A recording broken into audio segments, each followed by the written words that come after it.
네, 안녕하십니까. AP투자연구소 서보성 전략팀장입니다. 오늘 살펴볼 종목 네이버 되겠고요. 코드번호 035420 되겠습니다. 그리고 오늘 3월 18일 오후 4시 4분 지나고 있고요. 현재 5% 상승해서 40만 3,500원 기록해서 장 마감됐습니다. 어느덧 제가 네, 한 30만 원대부터 그 네이버에 대해서 말씀드렸던 것 같거든요. 근데 다시금 좀 오늘 신고가를 갱신을 해서 뭔가 얼떨떨합니다. 좀 뭐 상승할 것 같다라고 말씀을 많이 드렸었는데 상승할 것 같다라는 말보다 상승을 해줘야 좋은 모습이 나오는 거 아니겠습니까? 제 이야기가 분명하게 전달이 되고요. 오늘은 일단 뭐 지수부터 좀 이야기해 볼 건데요. 그 지수에 힘입어서 쿠팡 가치에 대한 반사이익 그리고 뭐 여러 가지 효과들이 있었겠지만 뭐 신세계 인터내셔널 뭐 주식 교환으로 인해서 협업 이런 이야기들 나오고 있고 뭐 쇼핑 가치가 일단 재평가되면서 이렇게 좀 상승이 나왔었죠. 근데 뭐 지수가 좀 상승을 해준 게 큰 견인폭이 아니었나 싶어요. 뭐 다시금 3100선 찾아가나 싶다가 다시금 빠지긴 했는데 어쨌든 미국의 이야기를 조금 해드리자면 그 2023년까지 제로 금리를 시사했어요 이미. 근데 그 이후의 변동에 대해서 이야기가 나온 게 팬데믹을 지금 처음 겪었다. 그리고 사실 뭐 호텔이나 항공 이런 쪽은 완전히 엉망이거든요. 지금 상황에서 금리가 올린다는 이야기가 나오면 이거는 뭐 시기상조라고 저는 하고 싶어요.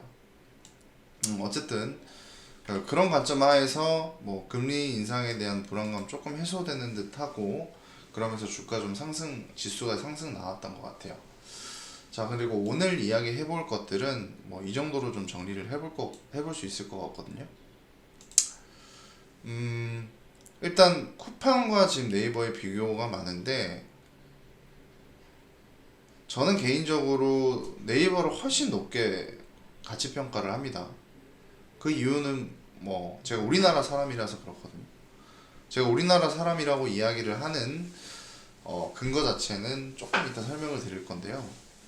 뭐 바로 설명을 드릴게요. 우리가 쿠팡에 대해서 하나 좀 잊고 있는 게 뭐가 있냐면요. 쿠팡은 그 일본 기업입니다. 왜냐면 그 뭐 소프트뱅크가 정말 엄청난 투자 가치로 뭐 엄청난 가치 창출을 했죠. 뭐 소프트뱅크 거의 20조, 한 10조, 15조 넘게 수익 난 걸로 알고 있어요. 수익이 났다기보다는 뭐랄까요. 어쨌든 뭐 투자금 회수가 가능할 걸로 보이는데 사실 우리와는 전혀 상관이 없는 우리나라와는 전혀 상관이 없는 지분 구조상 완전히 외국 기업이에요. 그 자랑스럽게 생각할 필요까지는 없는 것 같아요. 그리고 김범석 의장 자체도 미국 국적이고 미국인입니다. 어, 회사 임원 전원이 미국인이에요. 일단은 적자 기업이라서 한국에 세금도 안 내요. 김범석이 한국인을 좀 어떤 식으로 바라보냐면요. 그 사람이 어떤 말을 했었냐면 한국인은 큰 물에서 놀지 못해 시야가 좁고 스마트하지 못하며 정직하지 않은 민족 뭐 이런 이야기를 한 적이 있다고 합니다. 뭐 사실관계는 명확하지 않습니다만 뭐 비슷한 이야기를 했었겠죠. 어쨌든 한국인이 아니라는 겁니다. 어. 그리고 사실 일자리 그나마 이제 좀 우리가 좋게 평가할 수 있는 건 일자리 제공인데 일자리 제공 면에서도 지금 쿠팡 물류센터 일하시는 분들 업무 강도라던가 그런 것들 보셨나요? 이게 인간 이하의 취급과 뭐 물품 훔쳐가는 거 없는지 막 검사하고 이런 일이 너무 많다고 해요. 노동 착취를 하고 있는 기업 같거든요. 어. 그러니까 제2의 아마존을 꿈꾼다고 하면서 쿠팡이 뭐 그러니까 경영자로서는 어떻게 보면 뭐 피를 쪽쪽 빨아먹는 무서운 제프 베조스도 다 그렇습니다. 아마존도 다 그래요. 쿠팡이 좀 그런 상태거든요. 노동자도 좀 존중받는 회사가 되길 제가 쿠팡에게 원하는 바입니다. 어쨌든 이 정도로 쿠팡에 대한 이야기를 좀 해봤고요. 네이버랑 비교 안 했으면 좋겠어요. 네이버는 국내 기업입니다. 국내 기업이고 네이버 이야기 좀 해볼게요. 제가 좀 감정이 격해져가지고 좀 열받네요. 이야기를 할수록. 어쨌든 아마존도 사실 생태계를 파괴시키는 어떤 거대 공룡이라고 이야기가 많이 나오긴 하거든요. 일단은 네이버가 지금 시작하고 있다는 게 뭐 아마존을 어떤 면에서는 많이 따라하고 있긴 해요. 근데 아마존 프라임이라는 게 있죠. 아마존 프라임 서비스가 어떤 거냐면 보통 우리나라가 정말 배송이 빠른 편이라 그렇지 뭐 미국 같은 경우는 일주일도 걸리고 막 그렇거든요. 근데 이거를 2, 3일 만에 받아볼 수 있도록 하는 게 아마존 프라임이고요. 지금 네이버 역시도 물류를 좀 더 강화하는 것 같아요. CJ랑 같이 지분 교환 통해서 음, 대한통운 이제 또 같이 손을 잡기 시작했죠. 아무래도 뭐 새벽 배송 이런 것까지 다 손을 대려고 하는 것 같아요. 그리고 지금 네이버 페이, 금융업 이런 거 관련해서 엔터테인먼트도 다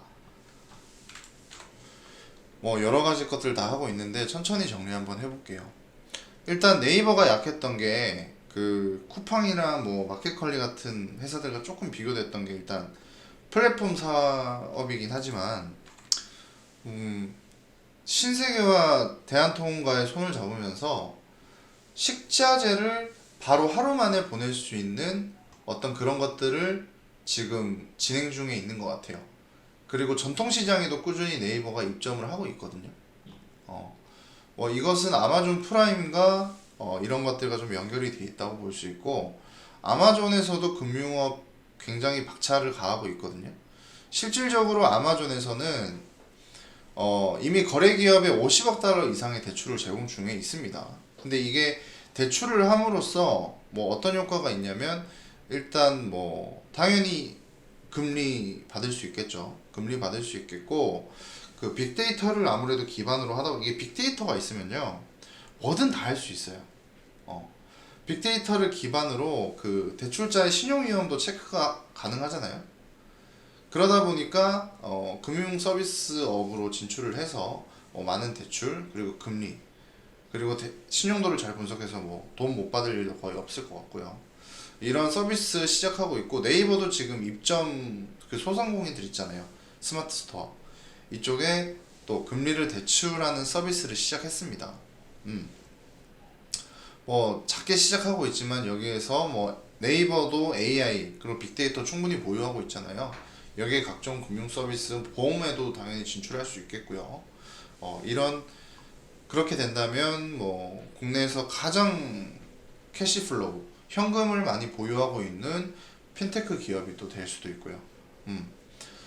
그리고 이제 엔터테인먼트 이야기를 할 수 있는데 아마존이 드라마에 1년에 거의 한 4, 50억 달러씩 투자를 합니다. 4, 50억 정도 투자를 하고 뭐 여러 가지 엔터테인먼트 사업을 통해서 아마존의 입지를 더 넓혀가고 뭐 상도 받고 회원 유치도 하고 OTT 서비스도 할 수 있겠죠.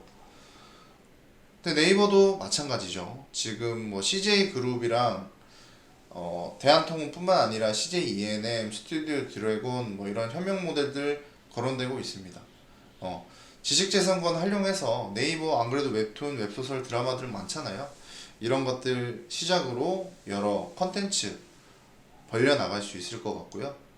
그리고 뭐 이런 CJ 신세계 금융업, 엔터테인먼트 이것 외에도 뭐 빅데이터를 활용해서 드론이나 뭐 로봇 이런 것들 아마존에서는 사람 아예 없애려고 하죠. 그냥 로봇이 다 일할 수 있도록 기계화 전 자동화를 꿈꾸듯이 네이버도 충분히 그런 기반 갖춰져 있는 회사예요. 왜냐면 어차피 IT 기업이기도 하고 국내를 대표하는 AI 회사이기도 합니다. 어떻게 보면 최고의 로봇 회사는 네이버가 될 수도 있어요. 뭐 카카오가 될 수도 있겠고요. 그렇지만 이 네이버가 여기에 더해서 저는 하나 제 염원이 뭐냐면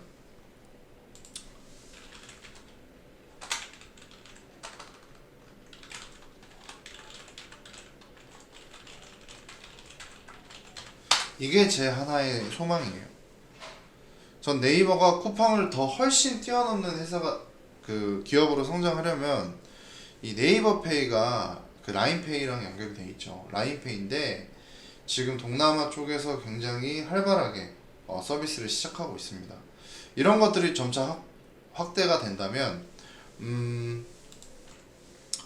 아무래도 동남아, 아시아 쪽은 네이버가 테크핀이나 핀테크로 점유율을 높여가고 좀 더 독점적으로 만들 수 있는 기회가 되지 않나 싶거든요.